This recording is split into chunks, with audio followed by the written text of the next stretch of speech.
ನಾರಾಯಣಾಯ ಪರಿಪೂರ್ಣಗುಣಾರ್ಣವಾಯ ವಿಶ್ವೋದಯ ಸ್ಥಿತಿಲಯೋನ್ನಿಯತಿಪ್ರದಾಯ ಜ್ಞಾನಪ್ರದಾಯ ವಿಬುಧಾಸುರಸೌಖ್ಯದುಃಖ ಸತ್ಕಾರಣಾಯ ವಿತತಾಯ ನಮೋ ನಮಸ್ತೆ.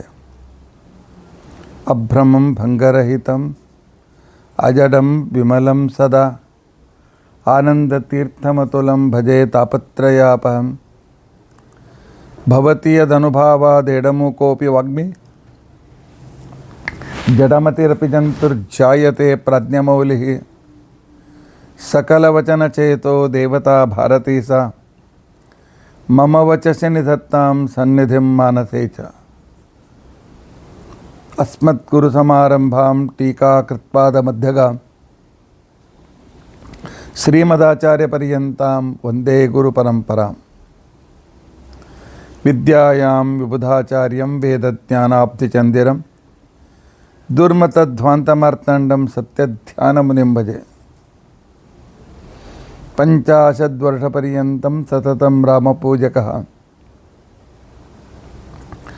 ಶ್ರೀ ಸತ್ಯಪ್ರಮೋದಗುರುರಾಟ್ ಭಾಸತಾಂ ನೋ ಹೃದಂಬರೆ. ಬಂಧುಸ್ತ್ವಂ ಗುರುರಿಷ್ಟದೈವತಮಿತಿ ತ್ವತ್ಪಾದಪಂಕೇರುಹಂ ಪ್ರಾಪ್ತಂ ಮಾಂ ಪರಿಪಾಲಯೇತಿ ಸತತಂ. ಯಾಚೆ ನಿಬದ್ಧಾಂಜಲಿಃ ಚಿತ್ತಂ ಮದ್ಗುಣದೋಷಚಿಂತನವಿಧೌ ನೂನಂ ಮನಂ ಮಾ ಕೃತಾಃ. ಶ್ರೀ ಸತ್ಯಾತ್ಮಗುರೋ ತ್ವದಂಘ್ರಿಯುಗಲಂ ಹಿತ್ವಾ ನಮೇ ಸದ್ಗತಿಃ. ಯೈರಹಂ ಶುಕವತ್ ಸಮ್ಯಕ್ ಶಿಕ್ಷಿತೋಸ್ಮಿ ಕೃಪಾಲುಭಿಃ ತಾನ್ ವಂದೇ ಧೇನುಪಾಚಾರ್ಯಾನ್ ತತ್ವಜ್ಞಾನಾರ್ಥಸಿದ್ಧಯೇ. ಶ್ರೀ ಗುರುಭ್ಯೋ ನಮಃ. ಹರಿ ಓಂ ಹರಿ ಓಂ ಹರಿ ಓಂ.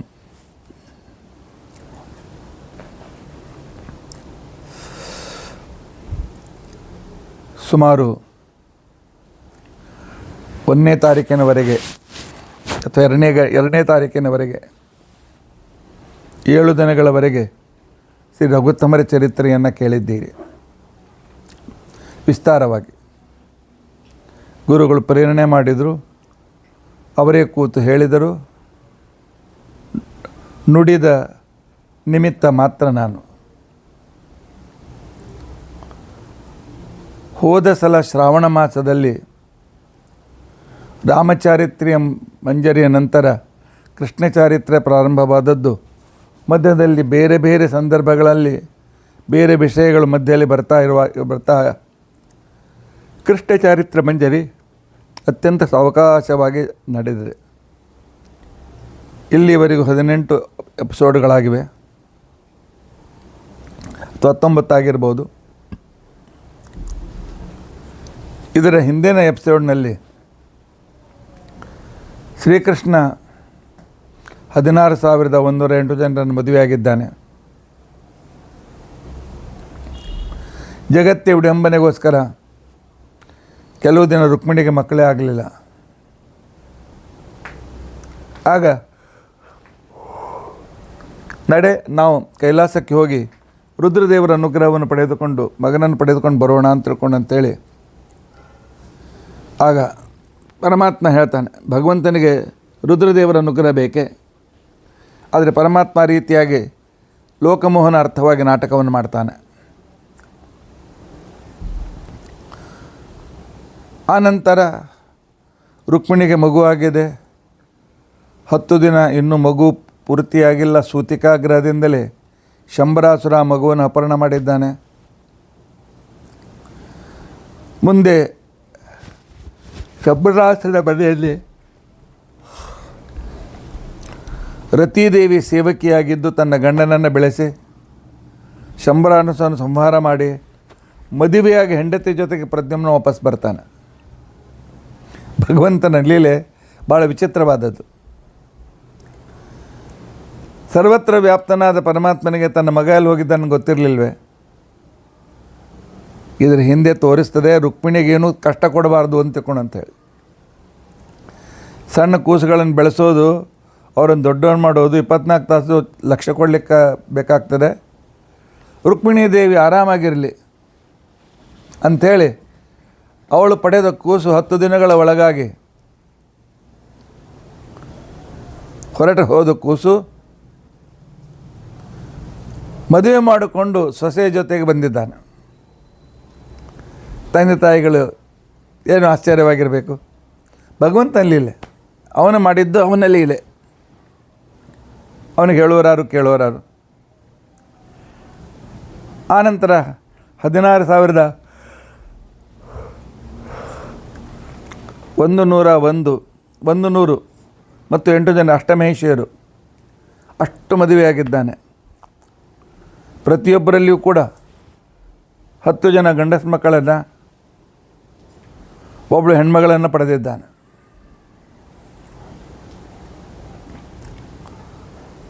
ಆ ಪರಮಾತ್ಮನ ಸೃಷ್ಟಿಕರ್ತನಿಗೆ ಎಷ್ಟು ಕೋಟಿ ಮಕ್ಕಳನ್ನು ಕೂಡ ಪಡೆದಿದ್ದಾನೆ ಬಾಲ್ಯದಲ್ಲಿ. ಇಂತಹ ಪರಮಾತ್ಮ ಒಂದು ಸಲ ಸಮಂತ ಪಂಚಕಕ್ಕೆ ಬಂದಿದ್ದಾನೆ.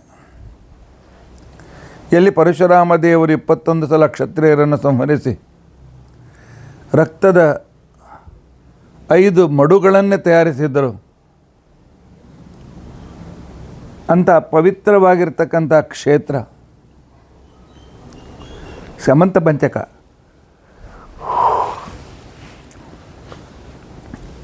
ಇದಕ್ಕೆ ಭಾರ್ಗವ ಕ್ಷೇತ್ರ ಅಂತ ಕೂಡ ಹೆಸರು. ಸೂರ್ಯಗ್ರಹಣ ಪರಮಾತ್ಮ ಅಲ್ಲಿ ಸೇರಿದ್ದಾನೆ. ಇದೊಂದು ಪರಮಾತ್ಮನ ವಿಚಿತ್ರವಾದ ಲೀಲೆ. 16,108 ಮಕ್ಕಳ ಮದುವೆಯಾಗಿದ್ದರು. ಕೃಷ್ಣ ಯಶೋದೆಗೆ ನಂದನಿಗೆ ಆಮಂತ್ರಣ ಕೊಡಲಿಲ್ಲ.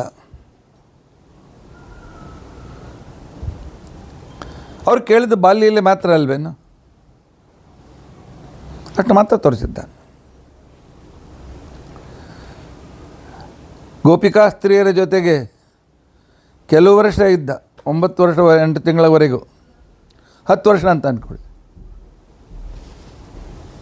ಆಮೇಲೆ ಅಲ್ಲಿಂದ ಬಂದ ಕೃಷ್ಣ ಪುನಃ ಗೋಪಿಕಾ ಸ್ತ್ರೀಯರಿಗೆ ಭೇಟಿಯಾಗಲಿಲ್ಲ. ಈ ಸಮಂತ ಪಂಚಕದಲ್ಲಿ ಎಲ್ಲ ಬಳಗದವರು ಬಂದ, ಕೃಷ್ಣನ ಎಲ್ಲ ಹೆಂಡತಿಯರು ಬಂದಿದ್ದಾರೆ, ಗೋಪಿಕಾ ಸ್ತ್ರೀಯರು ಬಂದಿದ್ದಾರೆ, ನಂದ ಯಶೋದೇವರು ಬಂದಿದ್ದಾರೆ, ವಸುದೇವ ದೇವಕಿಯರು ಬಂದಿದ್ದಾರೆ, ಪಾಂಡವರು ಬಂದಿದ್ದಾರೆ, ಎಲ್ಲ ಬಳಗದವರು ಬಂದಿದ್ದಾರೆ. ಕೃಷ್ಣನ ಸಂಪರ್ಕದಲ್ಲಿ ಇರ್ತಕ್ಕಂಥ ಎಲ್ಲ ಪರಿವಾರ ಸೇರಿದೆ ಸಮಂತ ಪಂಚಕದಲ್ಲಿ. ಈ ಸಂದರ್ಭವನ್ನು ರಾಘವೇಂದ್ರ ಸ್ವಾಮಿಗಳವರು ಎಷ್ಟು ಸುಂದರವಾಗಿ ನಿರೂಪಣೆ ಮಾಡ್ತಾರೆ ಅಂತ ತಿಳ್ಕೊಂಡಂತಂದರೆ, ಕೃಷ್ಣ ಸೂರ್ಯೋಪರಾಗೆ ನಿಯತಿ ನಿಜ ಯುವತಿ ಗಣೈ ಭಾರ್ಗವಂ ಕ್ಷೇತ್ರಮಾಪ್ತಃ. ತನ್ನ ಯುವತಿಯರ ಜೊತೆಯಲ್ಲಿ, ಹೆಂಡತಿಯ ಜೊತೆಯಲ್ಲಿ ಅಂತ ಹೇಳಿಲ್ಲ. ಯಾಕೆ? ಪರಮಾತ್ಮನ ಅನುಗ್ರಹದಿಂದ ಕೃಷ್ಣ 100 ವರ್ಷದವನಾದರೂ ಕೂಡ ಅವನು 20 ವರ್ಷದವನಾಗೆ ಕಾಣಿಸ್ತಾ ಇದ್ದ. ಅವನ ಹೆಂಡತಿಯರು 70, 80, 90 ಋಷಿಪಂಚಮಿ ದಾಟಿ ವರ್ಷಗಳಾಗಿದ್ದರು, ಇನ್ನೂ 16 ವರ್ಷದ ಯುವತಿಯರಂತೆ ಕಾಣ್ತಾ ಇದ್ದರು. ಕೃಷ್ಣನ ಪರಮಾನುಗ್ರಹ, ಕೃಷ್ಣನ ಚಿಂತ್ಯಾದ್ಭುತ ಸಾಮರ್ಥ್ಯ. ಈ ಸಾಮರ್ಥ್ಯಕ್ಕೆ ಅನುಸಾರವಾಗಿ ಪರಮಾತ್ಮ ತಾನು ತನ್ನ ಮಹಿಮೆಯನ್ನು ತೋರಿಸಿದ್ದಾನೆ. ಅಲ್ಲಿ ತತ್ರಾಯಾತಾನ್ ಸ್ವಬಂಧೂನ್, ಅಲ್ಲಿ ಬಂದಿರತಕ್ಕಂಥ ಎಲ್ಲ ಬಂಧುಗಳು, ನಂದ ಯಶೋಧ ಗೋಪಾಲಕರು ಗೋಪಿಕಾಸ್ತ್ರೀಯರು ಎಲ್ಲರೂ ಪ್ರತಿಯೊಬ್ಬರು, ಮುನಿಗಣಮಪಿ ಎಲ್ಲ ಋಷಿಮುನಿಗಳು ಕೂಡ ಬಂದಿದ್ದರು. ಎಲ್ಲರ ಜೊತೆ ಕೃಷ್ಣ ಆರಾಮಾಗಿದ್ದಾನೆ. ಎಲ್ಲರಿಗೂ ಸಮಯ ಕೊಟ್ಟಿದ್ದಾನೆ ತನ್ನ ಜೊತೆಗಿರಲಿಕ್ಕೆ. ಯೋ ಅನುಷ್ಠಾಪ್ಯಾಪ್ಯ ನೈಜಂ ಪುರಮತ ವದಿತಾನೇಕ ತತ್ವಾನಿ ಪಿತ್ರೆ. ಊರಿಗೆ ಹೋಗೋಕ್ಕಿಂತ ಮೊದಲು ವಸುದೇವನಿಗೆ ತತ್ವಜ್ಞಾನದ ಉಪದೇಶ ಮಾಡಿದ್ದಾನೆ ಕೃಷ್ಣ, ಅಪ್ಪನಿಗೆ. ನನ್ನ ಮಗ ಅಂತ ತಿಳ್ಕೊಂಡು ಅಂತೇಳಿ ಮೋಹದಲ್ಲಿ ಕೂತ್ಕೊಳ್ಬೇಡ ಅಪ್ಪಯ್ಯ, ನಾನು ಪರಮಾತ್ಮ, ಆ ರೀತಿ ಉಪಾಸನೆ ಮಾಡಿ ಉದ್ಧರ್ತನಾಗು, ಮಗ ಮಗ ಮಗ ಅಂಥೇಳಿ ಮೋಹದಲ್ಲಿ ಕೂತ್ಕೊಳ್ಬೇಡ ಅಂಥೇಳಿ. ಇದೇ ಮಾತನ್ನು ಹಿಂದಕ್ಕೆ ಒಂದು ನಂದನಿಗೂ ಕೂಡ ಹೇಳಿದ್ದ. ಮತ್ತೆ ಪುನಃ ಪರಮಾತ್ಮ ಅವರಿಗೆ ತಿಳಿಸಿತಾನೆ. ಯಶೋಧ ಬರ್ತಾಳೆ.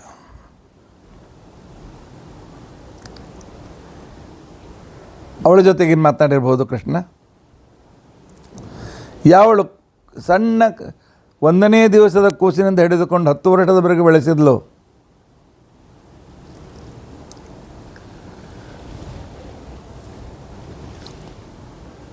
ಅವಳ ಜೊತೆಗೆ ಏನು ಮಾತನಾಡಿದ? ಗೋಪಿಕಾಸ್ತ್ರವ್ರ ಜೊತೆಗೆ ಏನು ಮಾತನಾಡಿರ್ಬೋದು?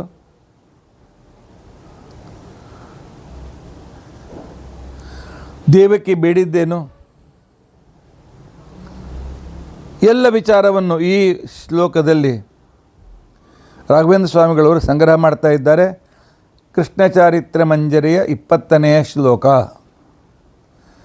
ಕೃಷ್ಣ ಸೂರ್ಯೋಪರಾಗೆ ನಿಜ ಯುವತಿ ಗಣೈ ಭಾರ್ಗವಂ ಕ್ಷೇತ್ರಮಾಪ್ತಃ ತತ್ರ ಯಾತಾನ್ ಸ್ವಬಂಧೂನ್ ಮುನಿಗಣಮಪಿ ಸಂತೋಷ್ಯ ಯಜ್ಞಂ ಸ್ವಪಿತ್ರ್ಯ ಯೋ ಅನುಷ್ಠಾಪ್ಯಾಪ್ಯ ನೈಜಂ ಪುರಂ ಅಥವದಿತ ನೇಕ ತತ್ವಾನಿ ವಿಪ್ರೆ ಮಾತುಃ ಪುತ್ರಾನ್ ಪ್ರದರ್ಶ ಕೃತಹಿತಮಹಿತಂ ಮೇ ಅಪನುದ್ಯಾತ್ ಸೈಷಃ. ಎಂಥ ಶ್ರೀಕೃಷ್ಣ ನನ್ನ ದುಃಖಗಳನ್ನು ದೂರ ಮಾಡಲಿ, ನನ್ನ ಕಷ್ಟಗಳನ್ನು ದೂರ ಮಾಡಲಿ ಅಂತ ಕೇಳ್ಕೊಳ್ತಾ ಇದ್ದಾರೆ. ಮೊದಲನೇದ್ದು ಶಮಂತ ಪಂಚಕ ಕ್ಷೇತ್ರ. ಶಮಂತ ಪಂಚಕ ಅಂತ ತಿಳ್ಕೊಂಡಂತಂದರೆ, ಕಾರ್ತಿವೀರ್ಯಾರ್ಜುನ ಯಾವಾಗ ತನ್ನ ತಂದೆಯಾದ ಜಮದಗ್ನಿ ಮತ್ತು ತಾಯಿ ಅಣ್ಣ ತಮ್ಮಂದಿರನ್ನು ಸಂಹಾರ ಮಾಡಿಸಿದ, ಈ ಕ್ಷತ್ರಿಯರ ಸೊಕ್ಕನ್ನು ನಾನು ಮುರಿತೇನೆ ಅಂತ ತಿಳ್ಕೊಂಡಂತೇಳಿ ಪರಶುರಾಮದೇವರು 21 ಸಲ ಭೂಮಿ ಪ್ರದಕ್ಷಿಣೆ ಮಾಡಿ ಎಲ್ಲೆಲ್ಲಿ ದುಷ್ಟ ಕ್ಷತ್ರಿಯರಿದ್ದರೋ, ಅಹಂಕಾರಿಗಳಾಗಿರ್ತಕ್ಕಂಥ ಕ್ಷತ್ರಿಯರಿದ್ದರೋ, ನಾನೇ ಸಮರ್ಥ ಅಂತಕೊಂಡಂತೇಳಿ ಬ್ರಾಹ್ಮಣರನ್ನು ಅಪಮಾನ ಮಾಡ್ತಕ್ಕಂಥ ಕ್ಷತ್ರಿಯರಿದ್ದರು, ಎಲ್ಲರನ್ನು ಸಮೂಲವಾಗಿ ನಾಶಪಡಿಸಿದ್ದ. ಅವರ ರಕ್ತ ಎಷ್ಟು ಹರಿಸಿದ ಅಂತಂದರೆ 5 ಹೊಂಡ ತುಂಬಿತು ಅಂತ ತಿಳ್ಕೊಂಡಂತಂದಿದ್ದಾರೆ. ಅಷ್ಟು ಕ್ಷತ್ರಿಯರನ್ನು ನಾಶಪಡಿಸಿದ್ದಾನೆ ಪರಮಾತ್ಮ. ಆ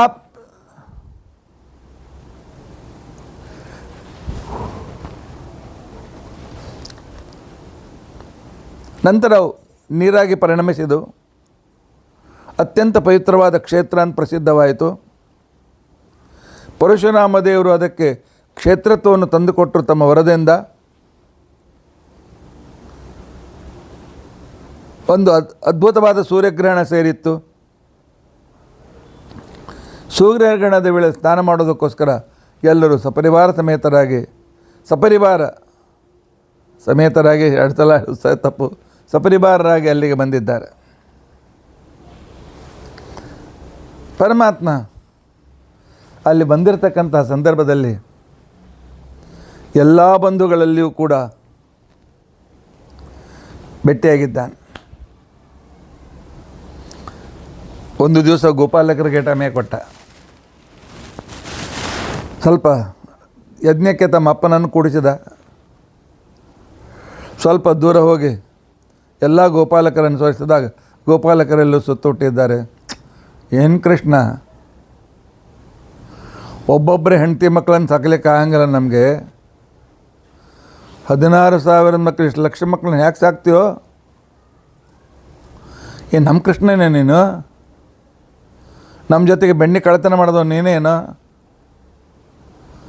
ಅಂತ ಅವನು ಅಪ್ಪಿಕೊಳ್ತಾ ಇದ್ದಾರೆ. ಅವನ ಕೈ ಮುಡ್ತಾ ಇದ್ದಾರೆ, ಅವನ ಗಲ್ಲ ಮುಡ್ತಾ ಇದ್ದಾರೆ. ಕೃಷ್ಣ ಎಲ್ಲ ಮಿತ್ರರಿಗೂ ಆ ಬಾಲ್ಯದಂತೆ ಮಿತ್ರತೆಯನ್ನು ತೋರಿಸಿದ್ದಾನೆ. ಇನ್ನು ಮತ್ತೊಂದು ದಿವಸ ಕೊಟ್ಟಿದ್ದಾನೆ ಮೀಟಿಂಗ್ಗೆ ಗೋಪಿಕಾಸ್ತ್ರೀಯರಿಗೆ. ಪ್ರತ್ಯೇಕವಾಗಿ ಗೋಪಿಕಾಸ್ತ್ರೀಯರಿಗೆ ಸಂಕೋಚಪಟ್ಟು ಮಾತನಾಡ್ರಿ ಅಂತಕೊಂಡು ಗೋಪಿಕಾಸ್ತ್ರೀಯರು ಕೃಷ್ಣನ ಹತ್ರ ಬಂದಿದ್ದಾರೆ. ಕೃಷ್ಣ, ಇದೇನೋ ನೀನು ನಮ್ಮ ಕೈ ಹಿಡಿದದ್ದು?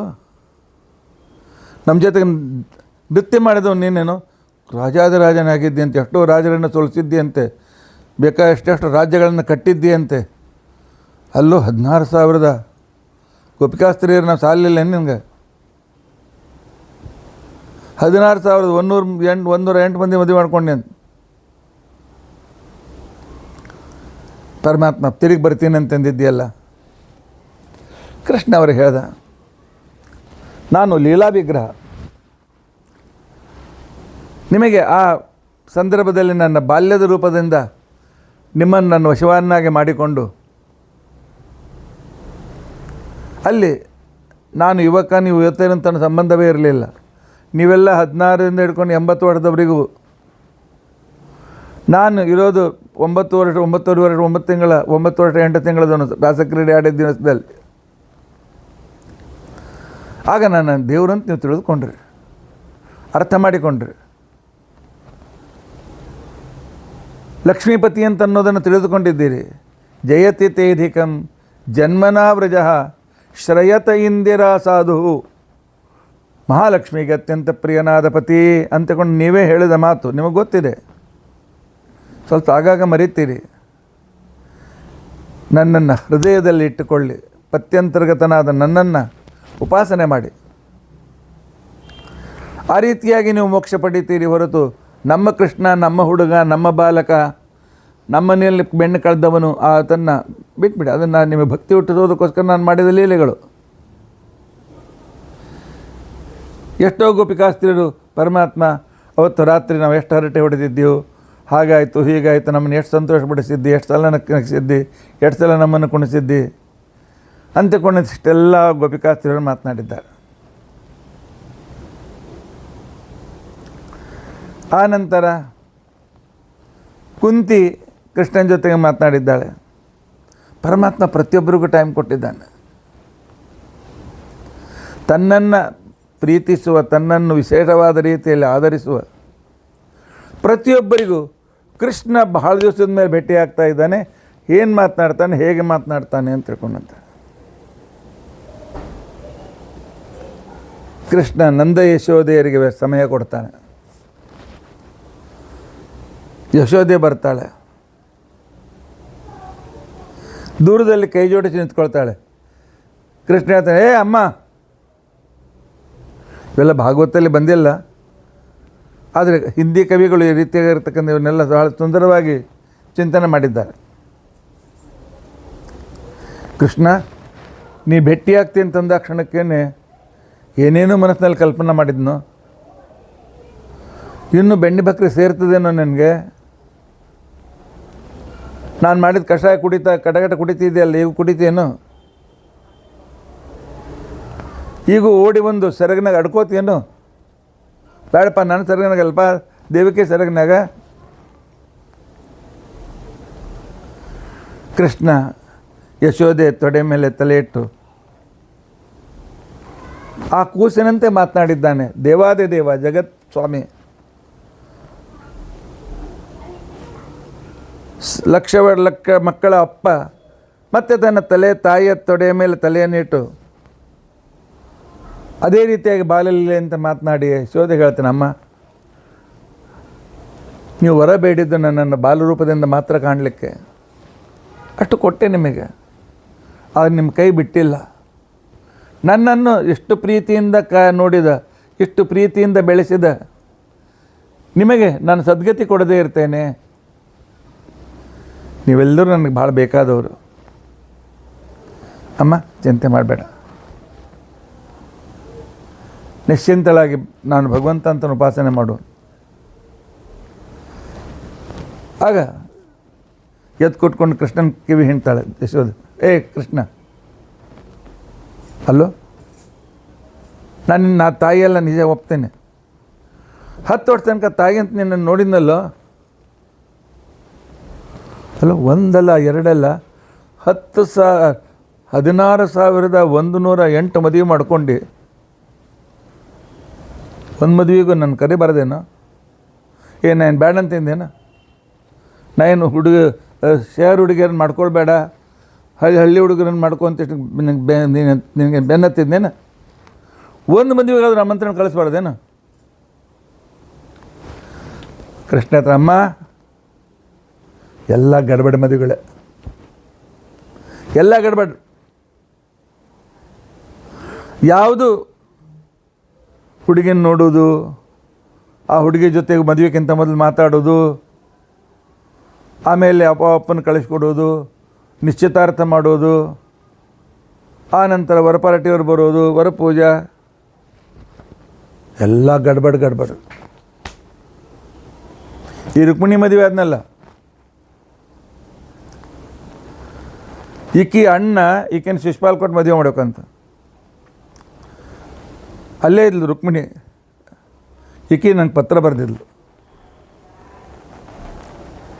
ಎಲ್ಲ ಅಷ್ಟಮೇಶಿಯರು ರುಕ್ಮಿಣಿಗೆ ಕೈ ತೆಗೆದು ಕೇಳ್ತಾಯಿದ್ರು, ಏನು ಪತ್ರ ಬರೆದಿದ್ದೀಯಾ, ಏನು ಪತ್ರ ಬರೆದಿದ್ದೀನಿ ನೀನು, ಕೃಷ್ಣಗೆ ಪತ್ರ ಬರೆದಿದ್ಯಾ, ಮೊದಲೇ ಲವ್ ಲೆಟರ್ ಬರೆದೆ.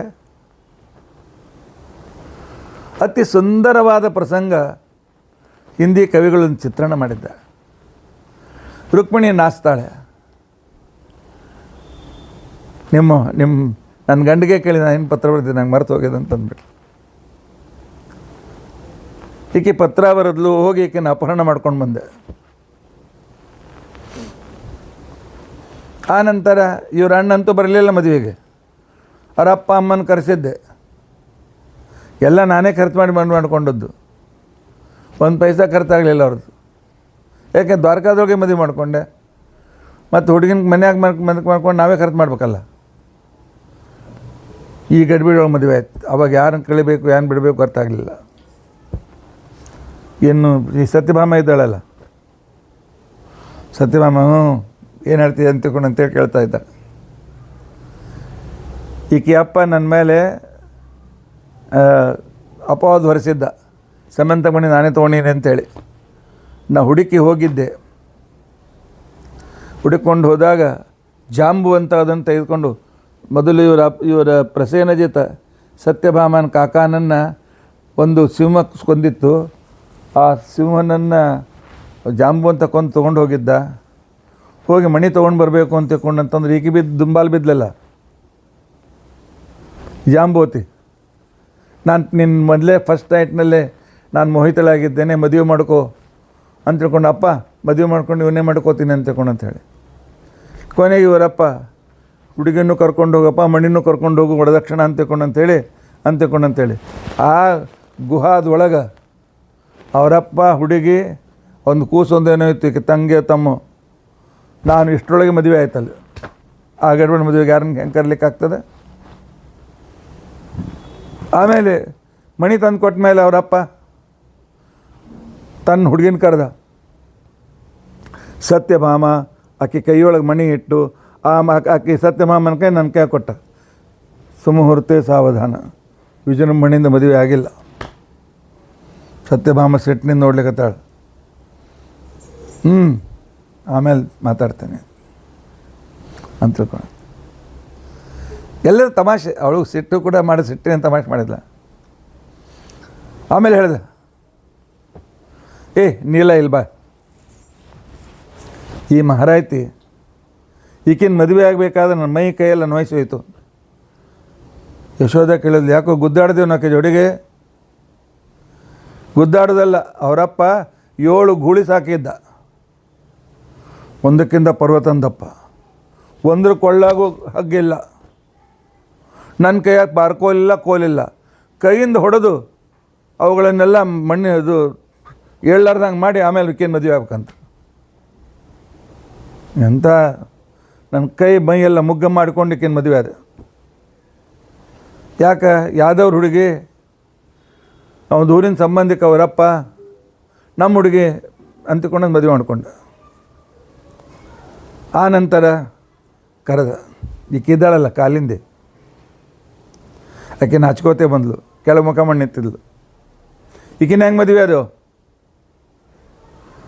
ಪರಮಾತ್ಮ ಹೇಳ್ದ, ಈಕೆ ನನ್ನ ಸಲುವಾಗಿ ಗಂಡ ಆಗ್ಬೇಕಂದು ತಪಸ್ ಮಾಡ್ಕೋತ ಕೂತಿದ್ಲು. ಒಂದು ದಿವಸ ಅರ್ಜುನ್ ಜೊತೆಗೆ ತಿರುಗಾಡ್ಲಿಕ್ಕೆ ಹೋದೆ. ನದಿ ದಂಡಿ ಮೇಲೆ ಘೋರವಾದಂಥ ಚಳಿ ಮಳಿ ಅಲ್ಲದೆ ನನ್ನ ಹೆಸರು ಕೃಷ್ಣ ಕೃಷ್ಣ ಕೃಷ್ಣ ಕೃಷ್ಣ ಅನ್ಕೋತಿದ್ದ. ನನ್ನಲ್ಲಿ ಏನು ಕಂಡ್ಲು ಯಾರಿಗೆ ಗೊತ್ತು. ಆಯ್ತು ಮಹಾರಾಯ್ತಿ ತಪಸ್ ಬಿಡು ಮದುವೆ ಆಗು ಅಂತೇಳಿ ಮದುವೆ ಮಾಡ್ಕೊಂಡು ಬಂದೆ. ಅಲ್ಲೂ ಅದನ್ನು ಗಡ್ಬಡ ಮದುವೆನೇ. ಆ ನಂತರ ಈಕೆ ಮಿತ್ರವಿಂದ ಅಲ್ಲಿಂದಲೇ ತಮಾಷೆ ಮಾಡ್ತಾ ಇದ್ದಾಳೆ. ಆದರೂ ಮುಂದೆ ಬಂದಳು. ಎಷ್ಟಾದರೂ ಅತ್ತಿ ಅಲ್ಲೇನು ಯಶೋದ ಅಂತ. ಅತ್ತಿ ಅವ್ರೇನು ಹೇಳ್ತಾರೆ, ನಾನು ಹೇಳ್ತೇನೆ ಕೇಳು. ನನಗೆ ಸಣ್ಣಕ್ಕಿದ್ದಾಗಿನಿಂದ ಈ ಕೃಷ್ಣನ ಮೇಲೆ ಪ್ರೀತಿ ಹುಟ್ಟಿತ್ತು. ಆದರೆ ನನ್ನ ಇಬ್ಬರು ಅಣ್ಣಂದಿರಿದ್ರು, ಬಿಂದ ಅನುವಂದ. ಈ ಕೃಷ್ಣನ ದ್ವೇಷ ಮಾಡ್ತಿದ್ರು. ಹೇಗೋ ಮಾಡಿ ಕೃಷ್ಣನ ಕರೆದು ಅವರನ್ನು ಸೋಲಿಸಿ ನಾನು ಕರ್ಕೊಂಡು ಮದುವೆ ಮಾಡಿಕೊಂಡು ಆ ರೀತಿ ಮದುವೆ ಆಗಿನ.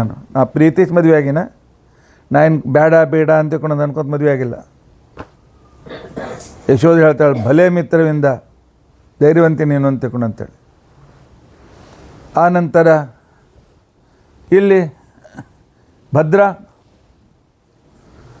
ಏನವ ನೀ ಹೆಂಗೆ ಮದುವೆ ಅದಿ ಅಂತೇಳ್ಕೊಂಡು ಯಶೋಧ ಕೇಳಿದ್ರೆ, ನಮ್ಮ ಸ್ವಯಂವರಕ್ಕೆ ಕೃಷ್ಣ ಬಂದಿದ್ದ, ಇವನೇ ಚಂದ ಕಾಣಿಸಿದ, ಮಾಲಿ ಹಾಕಿಬಿಟ್ಟು ಮದುವೆ ಆಗಿಬಿಟ್ಟು. ಅದು ನಮ್ಮಪ್ಪ ಭಾಳ ವರದಕ್ಷಿಣೆ ಕೊಟ್ಟಾನ, ಇವ್ರು ಯಾರೂ ಕೊಟ್ಟಿಲ್ಲ, ಅಷ್ಟು ಕೊಟ್ಟಾನ ನಮ್ಮಪ್ಪ. ಕೊಡು ವರದಕ್ಷಿಣೆ 2 ದಿವಸ ಬರ್ತದೆ ಕೊಡು. ಆ ನಂತರ ಲಕ್ಷಣ ನಮ್ಮ ಯಜಮಾನರಿಗೆ ಕೇಳಿಬಿಟ್ರಿ ಅಂತಂದು. ಅವನು ಹೇಳ್ದ, ದ್ರೌಪದಿ ಬಾಯಿಲ್, ಅರ್ಜುನ್ ನಮ್ಮ ಪಾಂಡವ್ರು ನಿನ್ಗೆ ಹೆಂಗೆ ಮದುವೆ ಆದ್ರೆ ಹೇಳಿ ಕೇಳು. ಎಷ್ಟಪ್ಪ ಜಗತ್ ಸ್ವಾಮಿ ಕೃಷ್ಣ ಎಲ್ಲ ಬಂಧುಗಳ ಜೊತೆಲಿ ಮಧ್ಯೆ ನಿಂತ್ಕೊಂಡು ಈ ರೀತಿ ತಮಾಷೆಯಿಂದ ಮಾತನಾಡ್ತಾ ಕೂತ್ಕೊಂಡಿದ್ದಾನೆ.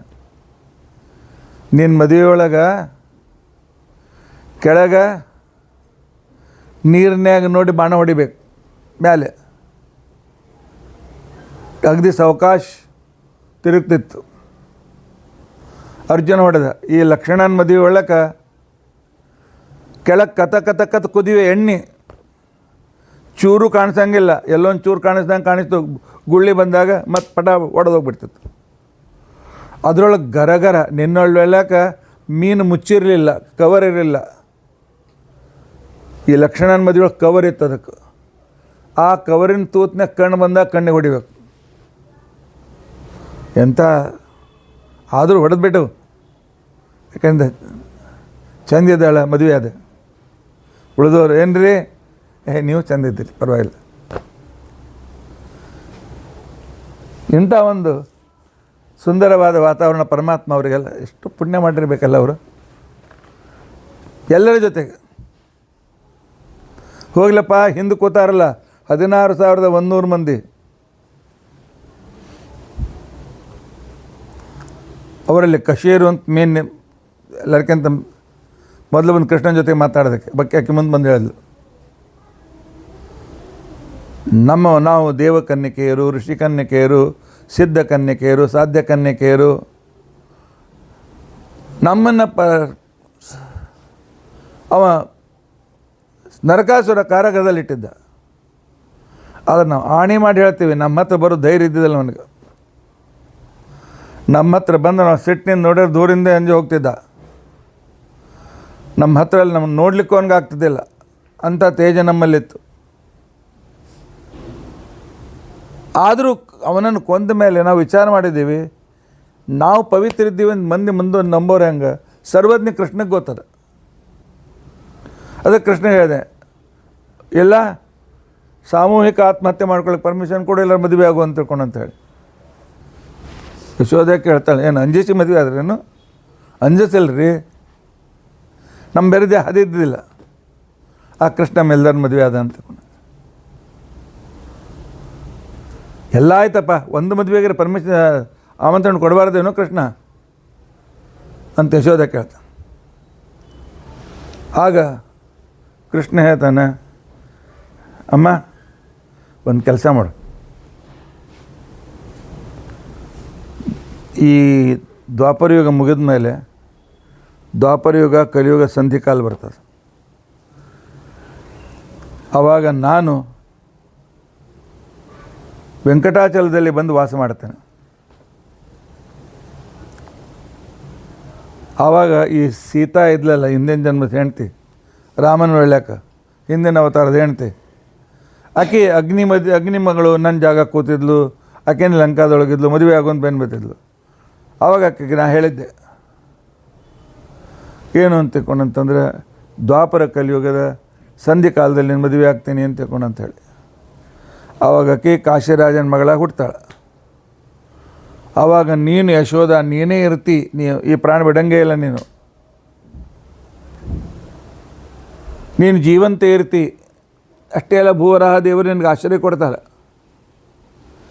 ಆಮೇಲೆ ನೀನು ನನ್ನ ಕನ್ಯಾ ಹುಡುಕಿ ಸುಳ್ಳು ಎಲ್ಲ ಹೇಳಿ ವಾಗ್ನಿಶ್ಚಯ ಮಾಡಿಸಿ, ಆನಂತರ ಮದುವೆ ನಿಶ್ಚಯ ಮಾಡಿಸಿ ದಿಬ್ಬಣ ಕರ್ಕೊಂಡು ಹೋಗಿ, ಅದು 33 ಕೋಟಿ ದೇವತೆಗಳ ಜೊತೆ ಕರ್ಕೊಂಡು ಹೋಗಿ ವಿಜೃಂಭಣೆಯಾದ ಮದುವೆಗೆ ನೀನೇ ಅಧ್ವರ್ಯ ಆಗಬೇಕು. ಆ ಭಾಗ್ಯ ನಿನಗೆ ಕೊಡ್ತೀನಿ, ಏನು ಚಿಂತೆ ಮಾಡಬೇಡ ಅಂತ ತಿಳ್ಕೊಂಡಂತೇಳಿ ಯಶೋಧನನ್ನು ಸಂತೋಷಪಡಿಸಿದ. ಆ ನಂತರ ಆವಾಗ ವಸುದೇವ, ನಂದ ಯಶೋಧೆಯರಿಗೆ ನೀವು ಮಾಡಿದ ಉಪಕಾರ ಬಹಳ ದೊಡ್ಡ ಉಪಕಾರ. ನಂದಂತ ನಮ್ಮ ಹುಡುಗಿನ ಮೇಲೆ ಇಟ್ಟಿದೆ. ನಮ್ಮ ಹುಡುಗನ ನಾವು ಸಂರಕ್ಷಣೆ ಮಾಡಿದ್ದೀವಿ, ನಮ್ಮ ಹುಡುಗಿಯಲ್ಲಿದ್ದಾಳ. ನಂದ, ನಿಮ್ಮ ಹುಡುಗಿ ಅತ್ಯಂತ ಅದ್ಭುತ ಅಪರೂಪದ ಹುಡುಗಕ್ಕೆ ದುರ್ಗಾದೇವಿ. ಕಂಸನ್ಗೆ ನಿನ್ನ ಮೃತ್ಯು ಹುಟ್ಟ್ಯಾನಂತ ಹೇಳ್ಕೊಂಡು ಅಂಜಿಸಿಗೆ ಹುಟ್ಟಿಸಿ ಕಲಿಯುಗದ ಜನರನ್ನು ಸಂರಕ್ಷಣೆ ಮಾಡೋ ಸಲುವಾಗಿ ಇಲ್ಲಿ ರಜತ ಪೀಠ ಅಂತ ನೂರದ ಉಡುಪಿ, ಅದರಿಂದ ಸ್ವಲ್ಪ ದೂರದಲ್ಲಿ ಕುಂಜಾರು ಬೆಟ್ಟ, ಅಲ್ಲಿ ಮುಂದೆ ನಿಂದರೆ ಮಧ್ವಾಚಾರ್ಯ ಅವತಾರ ಮಾಡ್ತಾರೆ ವಾಯುದೇವರು. ಅಲ್ಲಿದ್ದಾಳಪ್ಪ.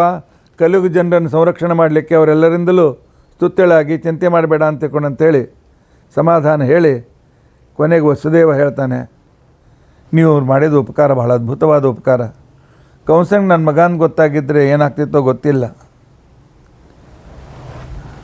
ನೀವು ಸಂರಕ್ಷಣೆ ಮಾಡಿದ್ರಿ, ನನ್ನ ಮಗನ ಬೆಳೆಸಿದ್ರಿ ಅಂತಿಕೊಂಡಂತೇಳಿ ಆ ಕಾಲಕ್ಕೆ ಇದು ಮಾಡ್ತಾಳೆ. ಯಶೋದೆಗೆ ವಸುದೇವ ದೇವಕಿಯರು ಕೃತಜ್ಞತೆಯನ್ನು ಅರ್ಪಿಸ್ತಾರೆ. ಆ ನಂತರ ಬಂದಿರತಕ್ಕಂಥ ರಾಜರು ಸ್ತೋತ್ರ ಮಾಡ್ತಾರೆ. ಪರಮಾತ್ಮ, ನೀನು ಜಗದುಪಕಾರಕ, ಉಗ್ರಸೇನ ಎಂಥ ಧನ್ಯಪ್ಪ ನೀನು, ಇಂಥ ಕೃಷ್ಣನ ಮದುವೆ ಆಗಿದ್ದಿ ಅಂತ ತಿಳ್ಕೊಂಡಂತೇಳಿ ಆ ಕಾಲಕ್ಕೆ ಅವರೆಲ್ಲರೂ ಅವನನ್ನು ಹೊಗಳಿದ್ದಾರೆ. ಋಷಿಮುನಿಗಳು ಬಂದು ಪರಮಾತ್ಮನನ್ನು ವೇದ ಮಂತ್ರಗಳಿಂದ ಸ್ತೋತ್ರ ಮಾಡಿದ್ದಾರೆ. ಪರಮಾತ್ಮ ಅವರಿಗೂ ಅವಕಾಶವನ್ನು ಕೊಟ್ಟಿದ್ದಾನೆ. ಋಷಿಮುನಿಗಳು ವಿಶೇಷವಾಗಿರ್ತಕ್ಕಂಥ ರೀತಿ ಮಾಡಿದ್ದಾರೆ. ಕೊನೆಗೆ ವಸುದೇವನ ಕಣ್ಣಿಂದ ಯಜ್ಞವನ್ನು ಮಾಡಿಸಿದ್ದಾನೆ ಪರಮಾತ್ಮ. ಆ ನಂತರ ಏಕಾಂತದಲ್ಲಿ ಮಗ ಅಂತನೋ ಮೋಹ ಬಿಟ್ಬಿಡು ವಸುದೇವ, ನಾನು ನಿನ್ನ ಮಗನಲ್ಲ, ಯಾರಿಗೂ ಮಗನಲ್ಲ, ನನಗೆ ಅಪ್ಪ ಅಮ್ಮ ಇಲ್ಲ, ನಾನು ಸರ್ವೋತ್ತಮ ಸರ್ವಶ್ರೇಷ್ಠ, ಆ ರೀತಿಯಾಗಿ ನನ್ನ ಉಪಾಸನೆ ಮಾಡು ಅಂತ ತಿಳ್ಕೊಂಡಂತೇಳಿ ಅಂದಿದ್ದ.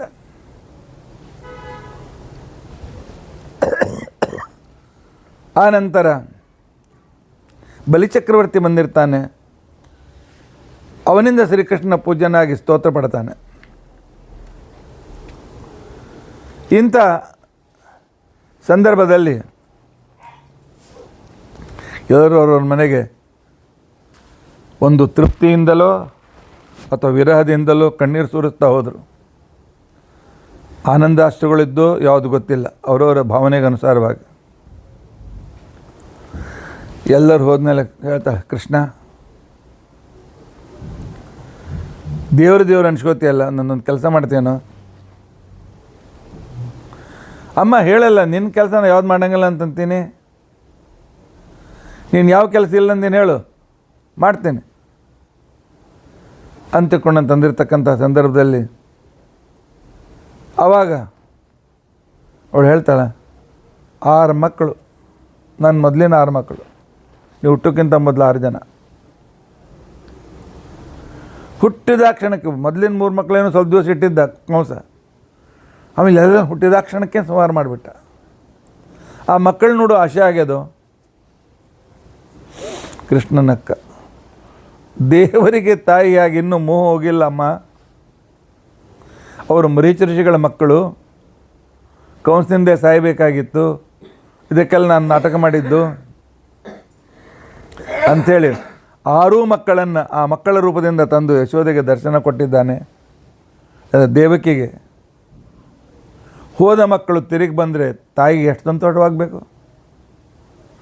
ಕಲ್ಪನೆ ಆದರೂ ನಾವು ಮಾಡಲಿಕ್ಕಾಗ್ತದೆಯಾ? 6 ಜನ ಮಕ್ಕಳನ್ನು ಒಪ್ಕೊಂಡಿದ್ದಾಳೆ.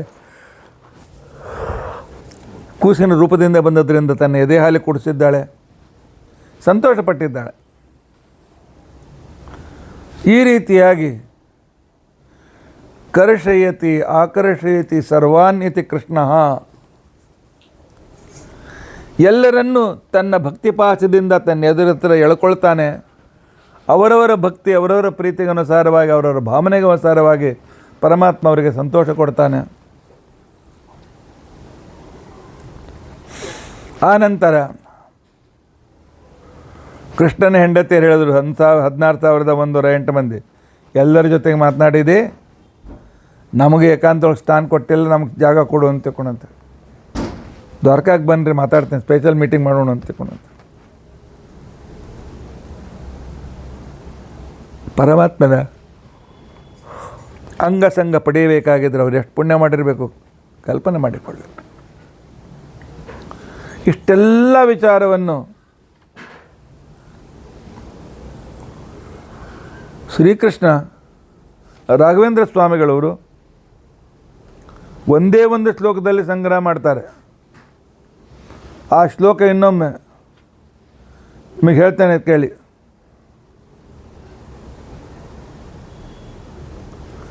ಕೃಷ್ಣ ಸೂರ್ಯೋಪರಾಗೆ, ಶ್ರೀಕೃಷ್ಣ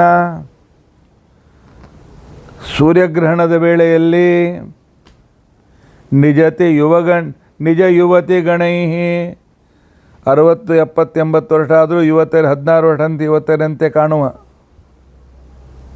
ತನ್ನ ಹೆಂಡತಿಯರ ಜೊತೆಯಲ್ಲಿ ಕೃಷ್ಣ ಏನು ಟಾನಿಕ್ ಕೊಡ್ತಿದ್ದ, ಹೋಗಿ ಕೇಳ್ಕೊಂಡು ಬರೋಣ. ಯಾವಾಗಲೂ 16 ವರ್ಷದ 16, 17 ವರ್ಷದ ಯುವತಿಯರೇ ಕಾಣಿಸ್ತಿದ್ರು ಅವ್ರು ಹೆಂಡಂದರು. ಅಲ್ಲಿಂದ ಎಲ್ಲರನ್ನು ಕರೆದುಕೊಂಡು ಸಮಂತ ಪಂಚಕ ಕ್ಷೇತ್ರಕ್ಕೆ ಬಂದಿದ್ದಾನೆ. ಅದೇ ಸತ್ಯದ ಕುರುಕ್ಷೇತ್ರ. ಆ ನಂತರ ಕೃಷ್ಣನ ಭೇಟಿಯಾಗಬೇಕು ಅಂತ ತಿಳ್ಕೊಂಡು ಅಂಥೇಳಿ ಎಲ್ಲ ಬಂದು ಬಳಗದವರು ಕಿತ್ಕೊಂಡು ಬಂದಿದ್ದಾರೆ. ಪ್ರತ್ಯೇಕವಾಗಿ ಅವರನ್ನು ಭೇಟಿಯಾಗಿದ್ದಾನೆ, ಪ್ರತ್ಯೇಕ ಮಾತನಾಡ್ತಿದ್ದಾನೆ. ಬಂದಿರತಕ್ಕಂಥವರಿಗೆ ಅದ್ಭುತವಾಗಿರ್ತಕ್ಕಂತಹ ಆದರಾತಿಥ್ಯ ಮಾಡಿದ್ದಾನೆ, ಎಲ್ಲರನ್ನು ಸಂತೋಷಪಡಿಸಿದ್ದಾನೆ. ತನ್ನ ಅಪ್ಪನ ಕಡೆಯಿಂದ ಯಜ್ಞ ಮಾಡಿಸಿದ್ದಾನೆ. ಆನಂತರ ತಂದೆ, ತಾಯಿ, ನಂದ, ಯಶೋಧ, ವಸುದೇವ, ದೇವಕಿ ಎಲ್ಲರಿಗೂ ಅವರವರು ಯೋಗ್ಯತಾನುಸಾರವಾದ ರೀತಿಯಲ್ಲಿ ವಿಶೇಷವಾದ ಉಪದೇಶವನ್ನು ಮಾಡಿದ್ದಾನೆ. ದೇವಕಿ ಬಯಸಿದ 6 ಮಕ್ಕಳನ್ನು ವಾಪಸ್ ತಂದು ಕೊಟ್ಟಿದ್ದಾನೆ. ಮಾತು ಪುತ್ರಾನ್ ಪ್ರದರ್ಶ ಕೃತ ಹಿತಮಹಿತಂ, ಅಸುರರಿಗೆ ಅಹಿತ ಮಾಡುವ, ಸಜ್ಜನರಿಗೆ ಉಪಕಾರ ಮಾಡುವ ಕೃಷ್ಣ ನಮ್ಮನ್ನು ವಿಶೇಷವಾದ ರೀತಿಯಲ್ಲಿ ಸಂರಕ್ಷಣೆ ಮಾಡಲಿ, ನಮ್ಮ ದುರಿತಗಳನ್ನು ದುಃಖಗಳನ್ನು ದೂರ ಮಾಡಲಿ ಅಂತ ತಿಳ್ಕೊಂಡು ಅಂತೇಳಿ ರಾಘವೇಂದ್ರ ಸ್ವಾಮಿಗಳವರು ಪ್ರಾರ್ಥನೆ ಮಾಡಿಕೊಳ್ತಾ ಇದ್ದಾರೆ. 21ನೇ ಶ್ಲೋಕ. ರುಕ್ಮಿಣ್ಯಾ ಧರ್ಮವಾಕ್ಯೈಃ ಅರಮತ ಬಹುಭಿಃ ಸ್ತ್ರೀಜನೈಃ ಯೋಧಪುತ್ರ ಅನೇಕೈಕಸ್ಯಾಂ ಪ್ರಪೇದೆ ದಶ ದಶ ರುಚಿರಾನ್ ಪೌತ್ರಕಾನಪ್ಯನೇಕಾನ್ ಪೌತ್ರಸ್ಯೋದ್ವಾಹ ಕಾಲೇ ವೃಷಕುಪಿತ ಬಲಾತ್ ರುಕ್ಮಿಣಂ ಘಾತಯಿತ್ವಾ ನಂದನ್ ಯೋಷಿತ್ ಕಣೇನ ಪ್ರತಿಗ್ರಹ ಅಬಲ ಪ್ರೀತಿಕಾರಿ ಗತಿರ್ನಃ. ಎಷ್ಟೆಷ್ಟೋ ಅಧ್ಯಾಯದ ಶ್ಲೋಕಗಳನ್ನು, ಘಟನೆಗಳನ್ನು ಒಂದೇ ಶ್ಲೋಕದಲ್ಲಿ ಸಂಗ್ರಹ ಮಾಡ್ತಾರೆ. ಪರಮಾತ್ಮ ಎಷ್ಟು ಧೀರ ಗಂಭೀರನೋ ಅದೇ ರೀತಿಯಾಗಿ ಅವರವರ ಭಾವನೆಗೆ ಅನುಸಾರವಾಗಿ ಯಾರು ಲಕ್ಷ್ಮೀ ಸನ್ನಿಧಾನಯುಕ್ತರಾಗಿದ್ದರೋ ಅವರನ್ನು ಮದುವೆಯಾಗಿದ್ದಾನೆ. ಆ ಹೆಂಡಂದಿರ ಅಭಿಪ್ರಾಯಕ್ಕೆ ಅನುಸಾರವಾಗಿ, ಅವರ ಗುಣಗಳಿಗೆ ಅನುಸಾರವಾಗಿ ಅವರ ಜೊತೆಗೆ ವ್ಯವಹಾರ ಮಾಡ್ತಾ ಇದ್ದಾನೆ.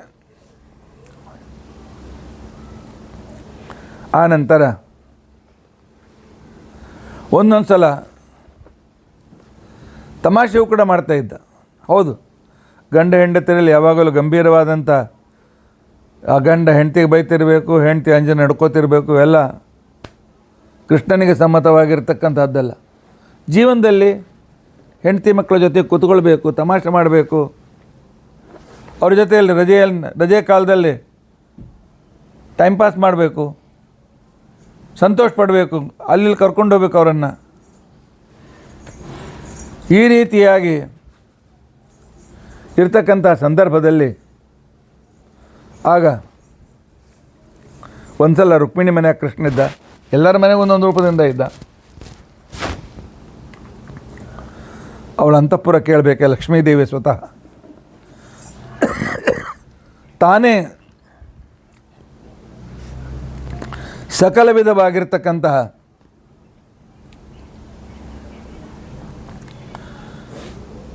ಮಂಚಳು ತಾನೇ ಆಗಿದ್ದಾಳೆ, ತೂಗು ಮಂಚ ತಾನೇ ಆಗಿದ್ದಾಳೆ, ಅಲ್ಲಿ ದೀಪ ತಾನೇ ಆಗಿದ್ದಾಳೆ, ಹಾಸಿಗೆ ತಾನೇ ಆಗಿ, ಪ್ರತಿಯೊಂದು ತಾನೇ ಆಗಿದ್ದಾಳೆ ಪರಮಾತ್ಮನ ಸೇವೆಗೋಸ್ಕರ. ಒಂದು ದಿವಸ ಕೃಷ್ಣ ತಮಾಷೆ ಮಾಡ್ತಾನೆ, ರುಕ್ಮಿಣಿ ನೀನು ಬುದ್ಧಿವಂತ, ಭಾಳ ದಡ್ಡ ಇದ್ದೆ, ನಿನಗೆ ಬುದ್ಧಿ ಭಾಳ ಕಡಿಮೆ ಅದು.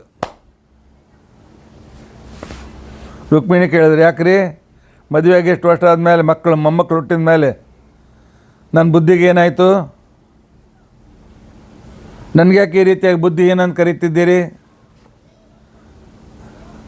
ಗಂಡ ಯಾವಾಗಲೂ ಹೆಂಡ್ತಿಗೆ ಅನ್ನೋ ಸ್ವಾಭಾವಿಕ, ನಿನಗೆ ಬುದ್ಧಿನೇ ಇಲ್ಲ ಅಂತ ತಮಾಷೆ ಅಂತ ತಿಳ್ಕೊಂಬಿಡ್ರಿ, ಸೀರಿಯಸ್ ತೊಗೊಳ್ಬೇಡ್ರಿ. ಯಾಕೆ ಬುದ್ಧಿ ಇಲ್ಲ ನೋಡು, ಎಲ್ಲ ಹೆಣ್ಮಕ್ಳು ಬಯಸ್ತಾರೆ ನನ್ನ ಗಂಡ ಶ್ರೀಮಂತ ಇರಬೇಕು ಅಂತ ತಿಳ್ಕೊಂಡಂತ. ಎಲ್ಲ ಹೆಣ್ಮಕ್ಳು ಬಯಸ್ತಾರೆ ನನ್ನ ಗಂಡ ರಾಜನಾಗಿರಬೇಕು ಅಂತ ತಿಳ್ಕೊಂಡಂತ. ಎಲ್ಲ ಹುಡುಗಿಯರು ಬಯಸ್ತಾರೆ ಮನೆಯೊಳಗೆ ಅತ್ತೆ ಮಾವ ನಮ್ಮ ಅನುಕೂಲ ಆಗಿರಬೇಕು ಅಂತ ತಿಳ್ಕೊಂಡಂತೆ. ಎಲ್ಲ ಹೆಣ್ಮಕ್ಳು ಬಯಸ್ತಾರೆ ನನ್ನ ಗಂಡ ಬಹಳ ಬಲಿಷ್ಠನಾಗಿರಬೇಕು ಅಂತ ತಿಳ್ಕೊಂಡಂತೇಳಿ. ನೀನು ಒಂಚೂರು ವಿಚಾರ ಮಾಡಲಿಲ್ಲ. ನಿನಗೆ ಜರಾಸಂಧನ ಕೈಲಿರ್ತಕ್ಕಂಥ ಶಿಶುಪಾಲ, ಚೇದಿ ದೇಶದ ರಾಜ, ನಿನ್ನ ಜೊತೆ ಮದುವೆ ಆಗಬೇಕು ಅಂತ ತಯಾರಾಗಿದ್ದ.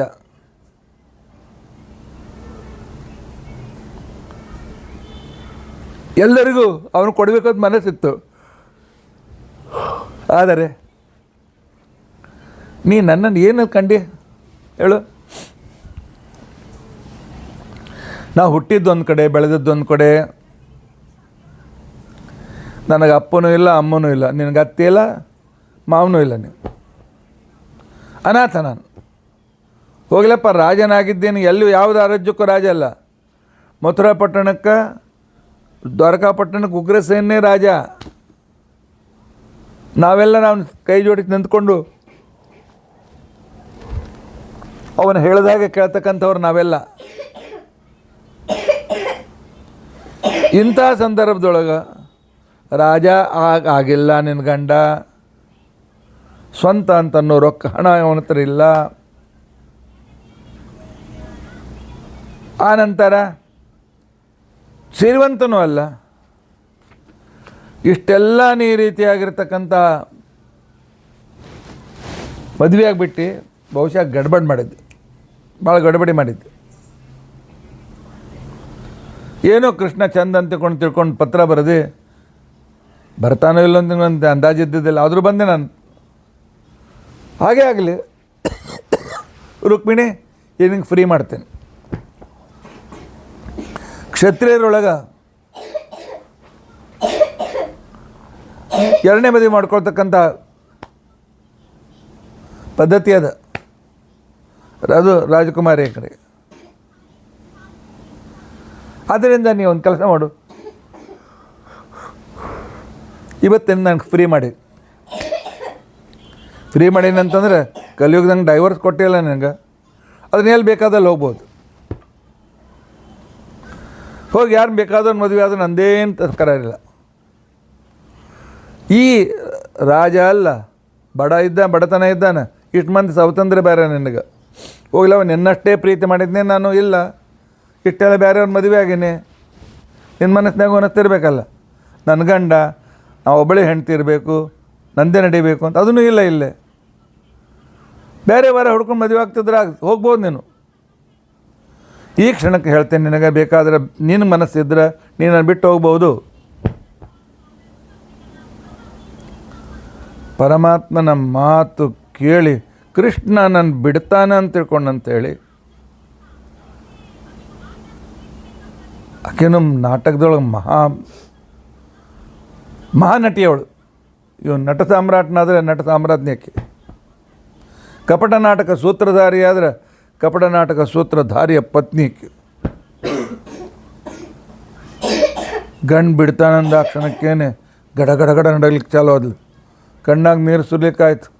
ನೀವು ನಾನು ಬಿಡ್ತೀರಿ, ಬಿಟ್ಟು ಹೋಗಂತಂತೀರಿ, ನಿಮ್ಮನ್ನು ಬಿಟ್ಟು ಹೋಗಲ ನಾ ಹೆಂಗೆ ಹೋಗಲಿ ಅಂತ ತಿಳ್ಕೊಂಡಂತೇಳಿ ಗಾಬರಿಯಾಗಿ ಅವಳು ಮೂಚೆತೊಳಗೆ ಬಿದ್ದುಬಿಟ್ಲು.